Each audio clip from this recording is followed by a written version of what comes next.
This year's rookie tight ends create a lot of curiosities in the fantasy football community beyond Colston Loveland and Tyler Warren. We're here to cover 3 popular ones and what you need to know about them this year and beyond. Coming to you live on Fantasy Now Plus and the Finstock Sports Network, this is Dynasty in 30.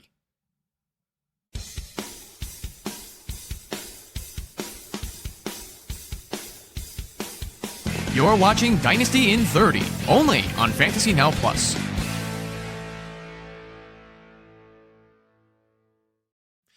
Ladies and gentlemen, welcome to Dynasty in 30, happening every Saturday afternoon at 4 p.m. Eastern on Fantasy Now Plus, as well as the Finstock Sports Network. My name is Evan Sather, and co-hosting with me, as always, is Will Urian. Will, how are you today?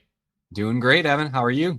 Good. Just glad we get to finally do this second episode as well. So we left off last week with your next rookie picks going into the second into the third round, if I'm not mistaken. Correct. Yes, and that was when you selected Jalen Milroe and then Harold Fannin Jr. And we ran out of time before I could even get in my piece about Harold Fannin Jr., but those of you who follow us on YouTube, on Fantasy Now Plus YouTube channel, I did release a short that recommended everybody slow their roll on Harold Fannin Jr., and I wanted to talk about just a bit about him for the time that we do have, being that I'm a bit lower on Harold Fannin Jr. compared to a lot of Dynasty fanatics in the community, considering how excellent of a junior year he had at Bowling Green. So I'll get a bit into it on why I'm not as high. Well, first things first, he's a Cleveland Brown. Let's face facts. The Cleveland Browns are not known for throwing the football well. They got all these new quarterbacks. Some of them are old as, well, old man Joe Flacco. I'll try not to be too mean about him because he's a couple months older than me and he's still slinging it really well for his age. But then they went and drafted 2 quarterbacks in Dylan Gabriel and Shadur Sanders, who Dylan Gabriel I think is absolutely awful, but we'll get into him a little bit later. So Harold Fannin Jr. in his junior year at Bowling Green had 117 catches off of 156 targets, 1,555 receiving yards, which, Will, if I'm not mistaken, that led the NCAA for all catches, which this came off of a 37.3% target share. So realistically, he was that Bowling Green offense. And in the NFL, it's unheard of to get a 37.3% target share in addition to 10 receiving touchdowns. So he's expected to start his NFL career behind David Njoku for as healthy as he can be, and a wide receiver room that's not exactly inspiring confidence in people between Jerry Jeudy and Deontay Johnson. Well, I'll let you get in some rebuttal here. So I'm not as high for those reasons on Harold. I don't think he has a path to success on the Browns. I don't think they have the right coaching staff to help him succeed. What do you have to say to what I think about him? Am I worrying for nothing? So I will say I did do a piece that is up on the website about trimming down the rookie portfolio, the rookie tight end prospects. Harold Fannin, I will say, does not fit the profile that I went for when I was looking for a successful rookie profile. He's not quite as athletic from his combine performance as what I would normally look for.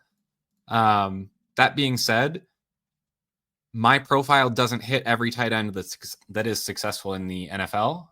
It's just kind of trying to get you a talent pool to pick from that is going to have a super high rate of success.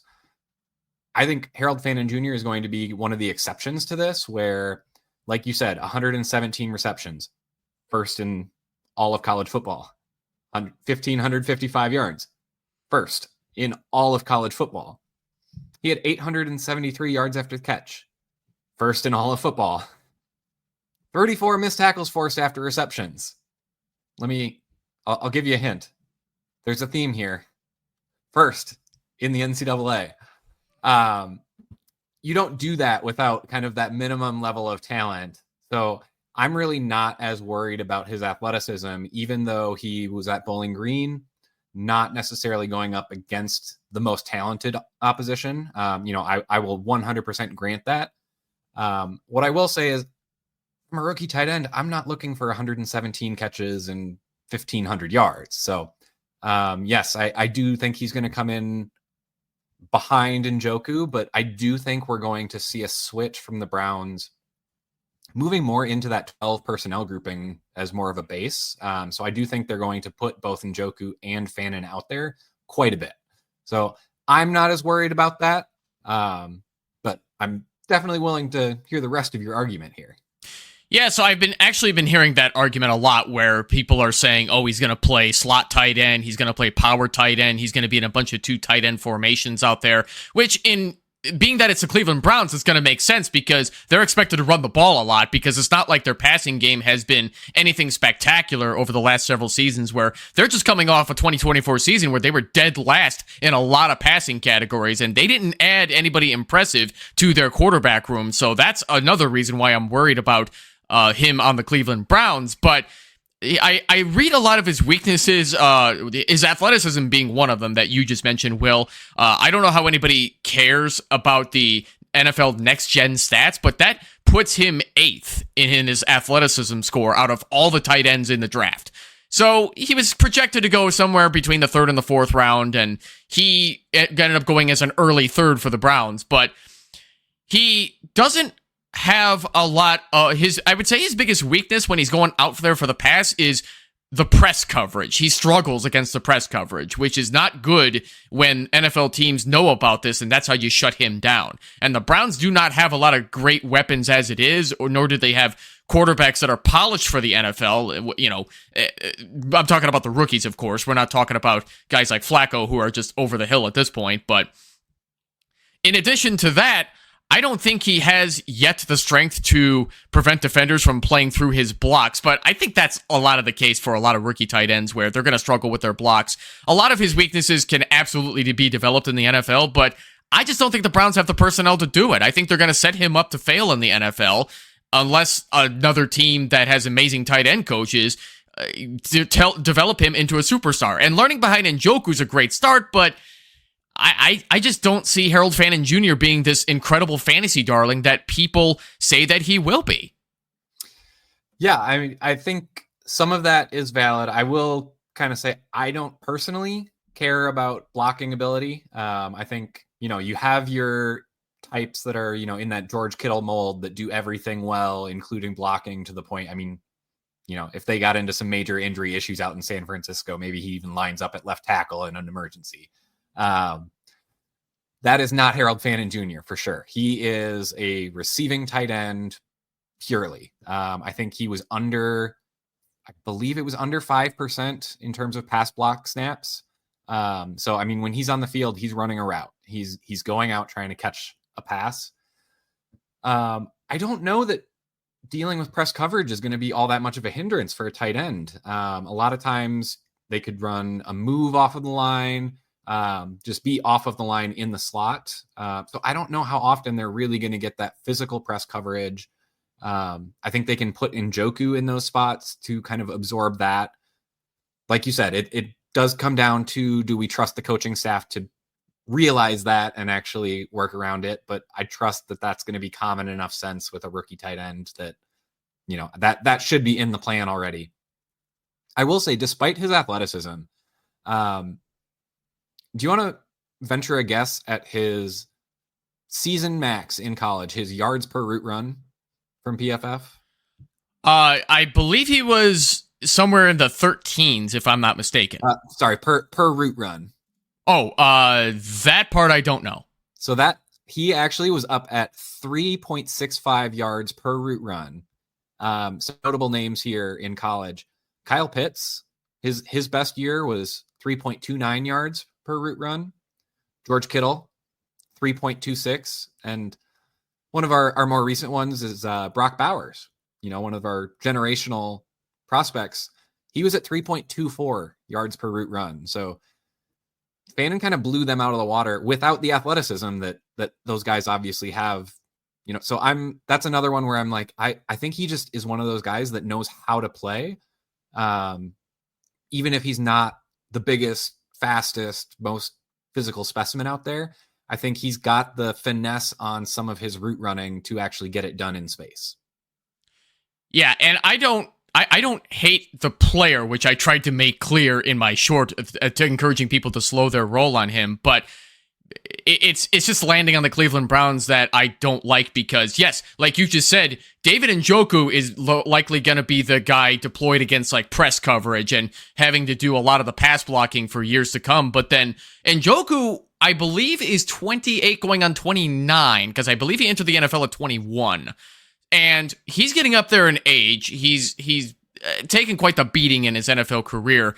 We don't know how much longer he's going to be a Cleveland Brown. So when he's gone from the Browns, who's going to take his spot? Because I don't think Harold Fannin Jr. can take the Njoku role entirely. Like, he's just going to be like a Greg Olsen out there where he's going to be out there to catch passes. But the Carolina Panthers at least had Cam Newton to support him with that. And Cam Newton has been a better quarterback than who the Browns have right now. As much as I hate to say it with how low his completion percentage was throughout his career. I mean, Evan, I think you're onto something. Have the Browns called up Cam lately? Boy, if they're listening to this episode, I think I gave away their secret to actually getting better at the passing game, but it's not looking good for this team. No, I'm with you. Njoku is actually set to be a free agent after this year, so that will be something to watch. Rational coaching would dictate they will probably bring someone in to be that blocking tight end, which is my hope for them and for Fannin. I'm curious, though. So, it's not an ideal situation. It's not like he got put on a team with a head coach known for scheming to the tight end and scheming players open all the time. Like, Ben Johnson's one of the up-and-coming coaches. You got the Shanahan coaching tree that typically does a really good job of getting guys open. So where do you see Fannin in the rookie fantasy landscape? As far as which part? I'm sorry. Like where are you drafting him in Superflex drafts, let's say? So Harold Fannin is somebody that I don't want to touch until the early third, late second at the very earliest. I do not want to reach on him at all, and that's exactly what I encourage to everybody. Don't go reaching on Harold Fannin. Take the talent and hope the Browns don't ruin him. Yeah, that's about all I can say on that. So let's move on to the next tight end here while we still have the time. Terrence Ferguson was a second-round draft pick for the Los Angeles Rams. It was pick number 14 in round number 2. I don't know in summary, I don't know what the Rams see in this guy because he played for an Oregon Ducks team that ran the ball a lot. And Dylan Gabriel, I believe, was 13th in passing attempts in the NCAA last year.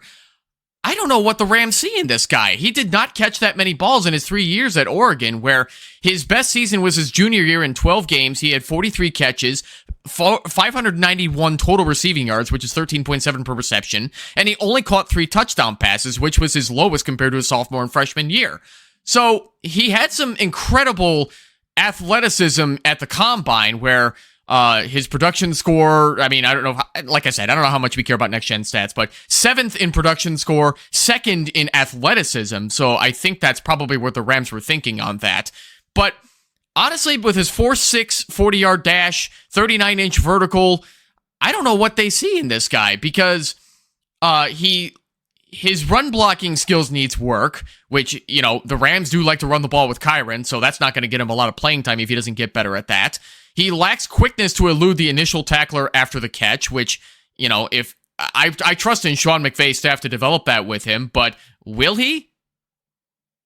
I mean, that I think is the question. I think we are viewing him pretty similarly because that was definitely kind of the points that I had as well. Was I think I was looking it up, and I think his high was about a 13% catch share with 15% share of the receiving yards at Oregon.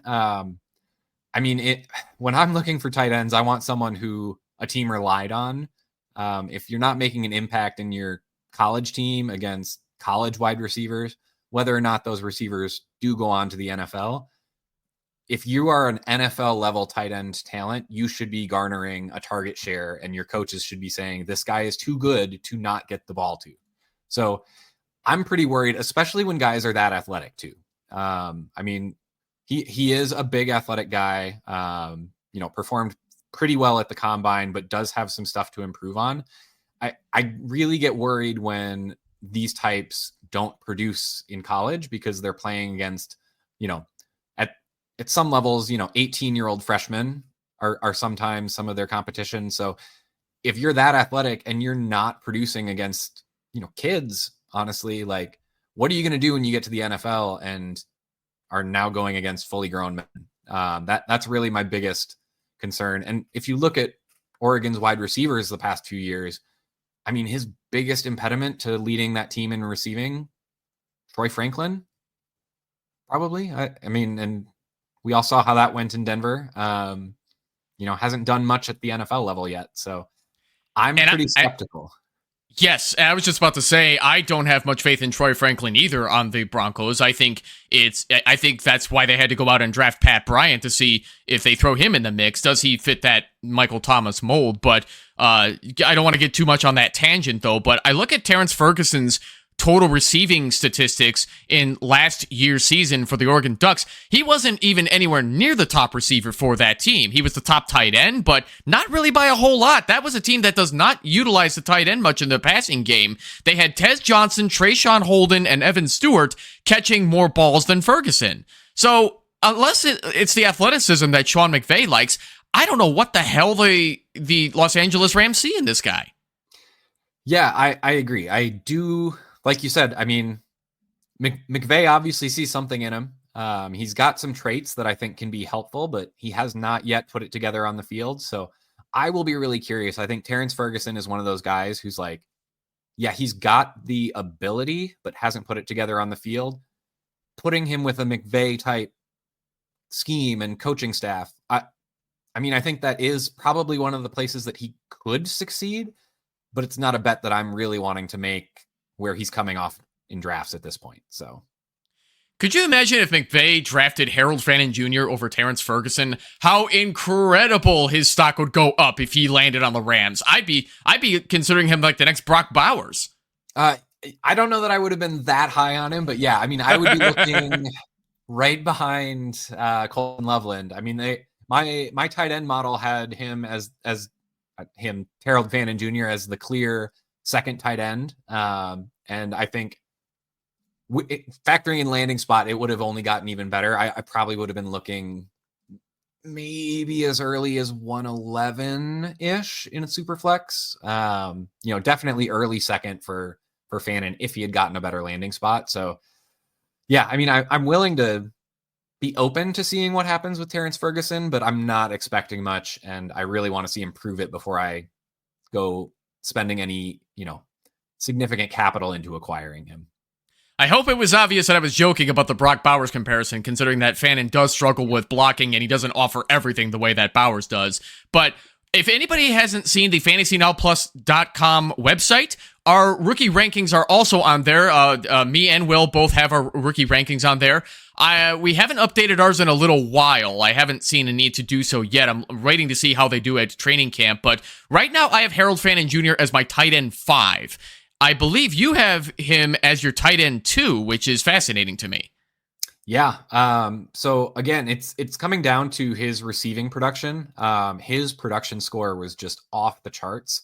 And that really pulled his score up. And then, at the end of the day, an early third round pick is usually a pretty good sign for tight ends. So kind of all of that, all of the other factors that came in, he didn't do awful at the combine. It wasn't the performance that we were looking for, but it wasn't enough to really tank him.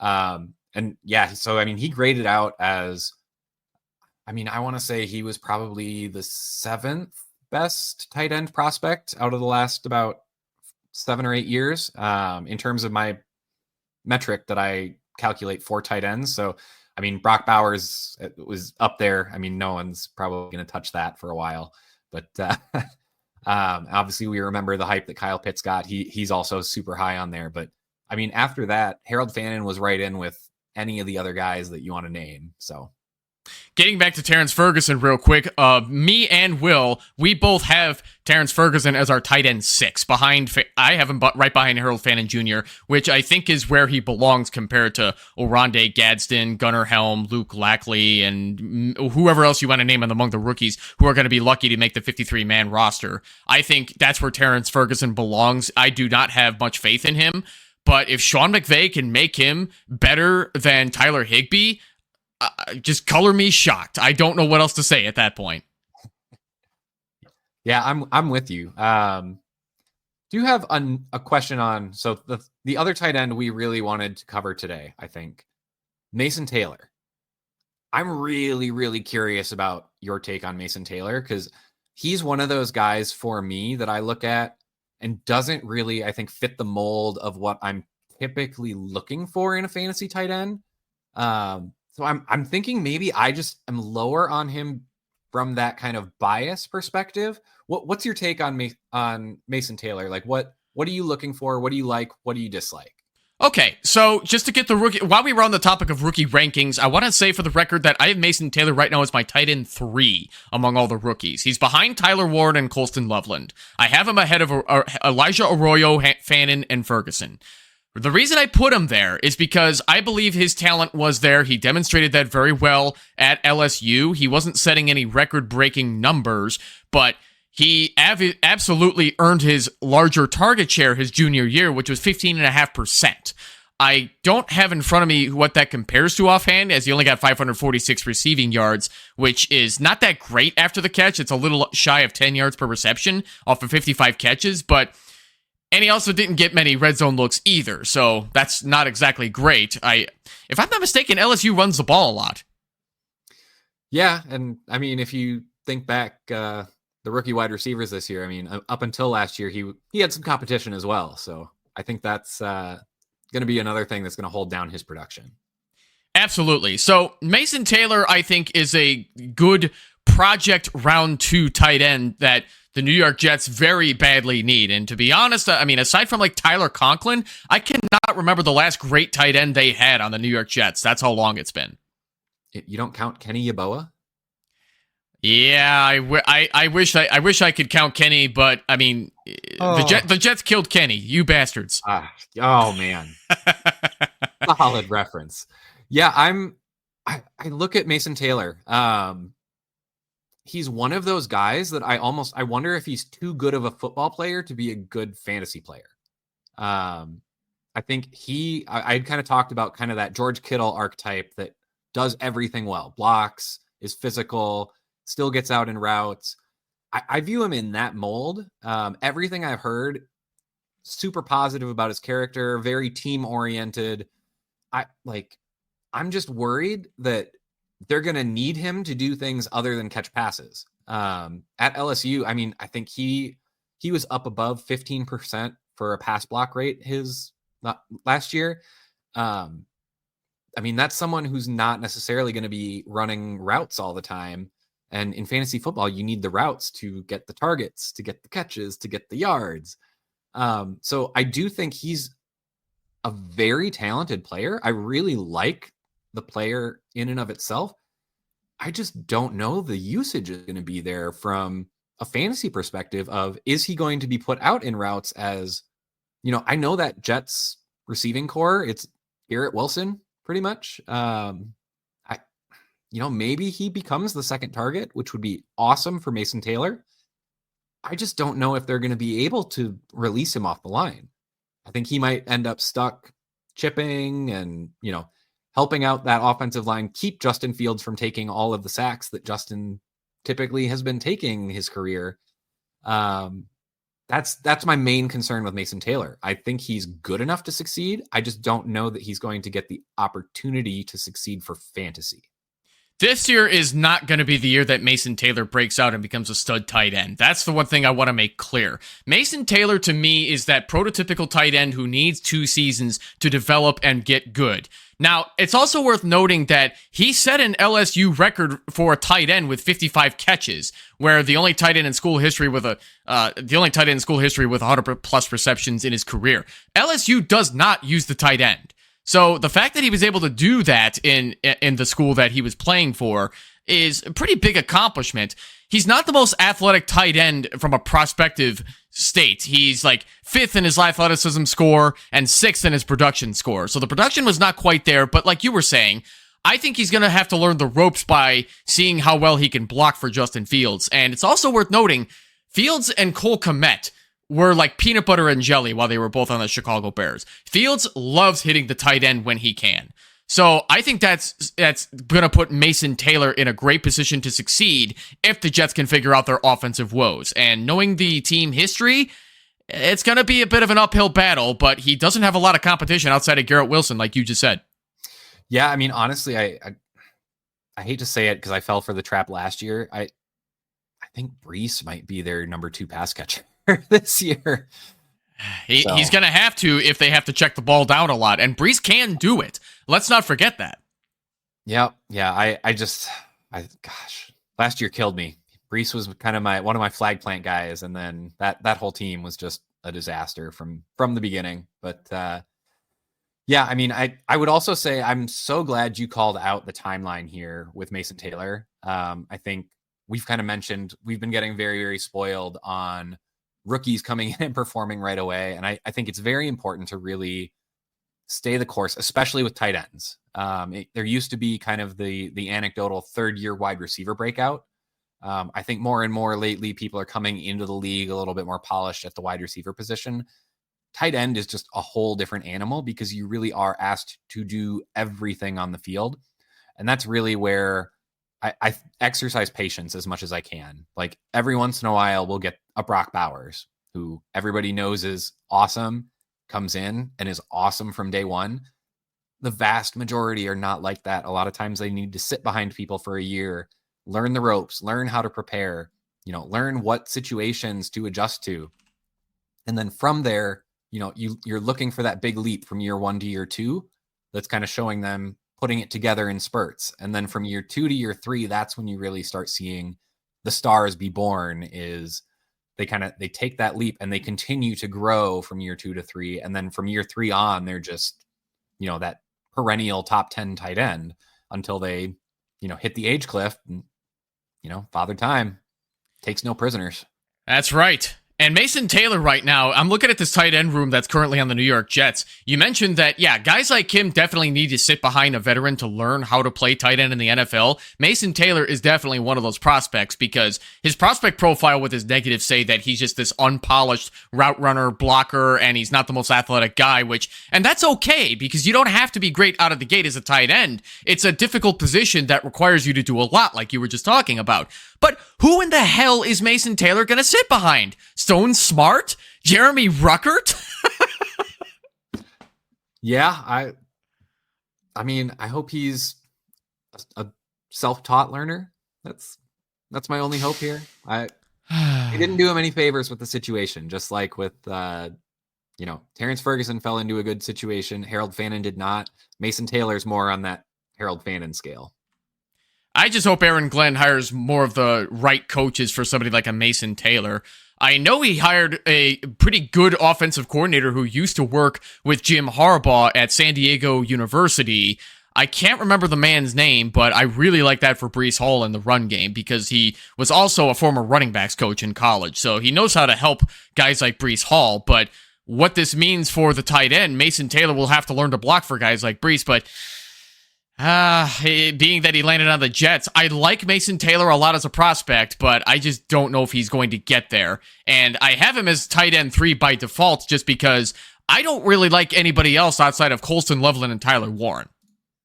Yeah. I'm with you. I mean, you kind of pointed out, I have Fannin as my tight end 2. I mean, with the prices that you can pay for Fannin, I'm very happy to kind of sit back and let another tight end come off the board and then just take Fannin early this year. And I'll just sit back and see if he can put his college production to work at the NFL level. I don't know that there's anyone else really this year that looks the part of a true, perennial top 10 tight end. Even after development, I think there's a couple people that have a chance. I just don't, it's what I would call a deep class without a particularly high ceiling.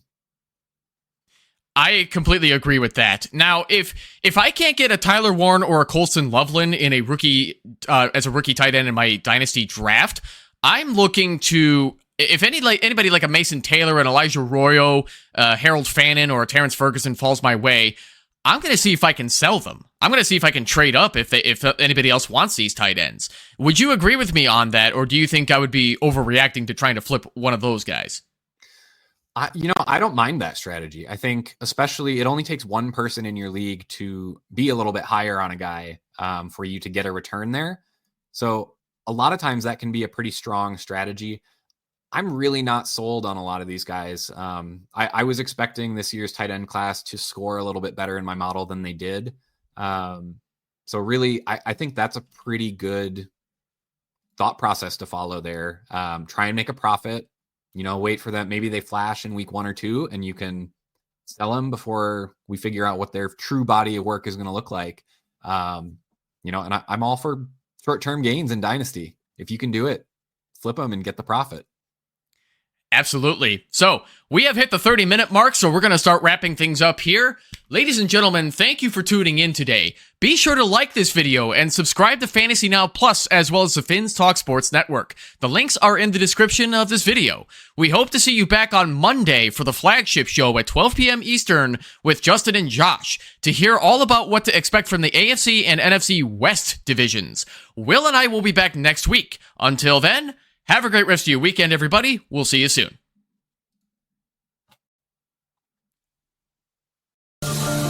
Thanks for listening. Be sure to like and subscribe wherever you watch or listen to podcasts.